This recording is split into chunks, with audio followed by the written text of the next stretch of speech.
നമുക്ക് ഈ പ്രേമനാടകം നിർത്താം. ഓ ഇപ്പഴേ സമ്മതിച്ചല്ലേ പ്രേമം നാടകം വരുന്നു. അല്ലെങ്കിൽ നീക്ക് എന്തേലും പറഞ്ഞ തേക്കുന്ന എനിക്ക് അറിയാൻ നാണുണ്ടോ നിനക്കിത് പറയാൻ? എനിക്ക് 26 വയസ്സായി, പഠിത്തം കഴിഞ്ഞ് ജോലിയും വാങ്ങി, കല്യാണം എപ്പോ എന്നുള്ള വീട്ടുകാരുടെയും നാട്ടുകാരുടെയും ചോദ്യവും.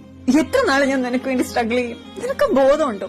എനിക്കൊരു അനിയത്തി കൂടിയുണ്ട്. ഞാൻ കാരണം അവളുടെ ജീവിതം കൂടി കളയണം. കഴിഞ്ഞ 9 വർഷമായിട്ട് ഞാൻ പറയുന്നേറ്റേ ഒന്ന് സെറ്റിൽ ആവണമെന്ന്. നിനക്ക് എത്ര ടൈം ഞാൻ തന്നു.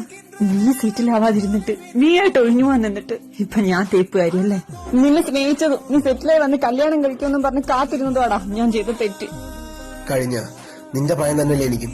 10-20 വയസ്സിൽ പഠിത്തവും കഴിഞ്ഞ് 2-3 കൊല്ലം ഇഷ്ടമല്ലാത്ത ജോലിയും ചെയ്ത് മാസാമാസം കിട്ടുന്ന ശമ്പളം കല്ലിലടിച്ച പൂക്കളടക്കം 100 EMI 100 അടുത്ത് പോയി. ആ ശമ്പളത്തിൽ സെറ്റിലാവാൻ പറ്റാതെ ഡിപ്രഷൻ അടിച്ച് പണ്ടാറഞ്ഞുള്ള ജോലിയും വിട്ട് പിന്നെ കുറച്ചു നല്ല സന്തോഷങ്ങൾ എന്തെങ്കിലും ചെയ്യാച്ച് സിനിമ, ഷോർട്ട് ഫിലിംസ്, റീൽസ്, അങ്ങനെ 100 പറയുകയോ അങ്ങനെ എന്തൊക്കെയോ ചെയ്തു. ഇപ്പോഴാണ് പ്രശ്നമില്ലാതെ കുറച്ച് മനസ്സമാധാനവും സന്തോഷവും പൈസയും കൈ വന്നത്. അതിനിടയ്ക്ക് നിന്റെ അച്ഛനെ കാണാൻ ഞാൻ വന്നു. സ്വന്തമായി വീടുണ്ടോ, കാറുണ്ടോ, സെറ്റിലാവാത്ത ആര് പെണ്ണെ പിടിച്ചു കൊടുക്കും? വെറും വീട് എടുത്ത് കിടക്കുന്നതിന് സ്വന്തം മോളെ എങ്ങനെ കെട്ടിച്ചു കൊടുക്കുന്ന? നീ നിനക്ക് ഇഷ്ടമുള്ള ജോലിയില്ലേ ചെയ്യുന്ന? സ്വന്തമായിട്ട് വീട് വെച്ചോ? നിന്റെ അച്ഛൻ വെച്ചാലോ 26 വയസ്സിൽ വീട്? സ്വന്തമായി വീടാണോനെ പെണ്ണുള്ളൂ. വാടക വീട്ടിൽ ജീവിക്കുന്നത് എന്റെ കുറ്റമാണോ?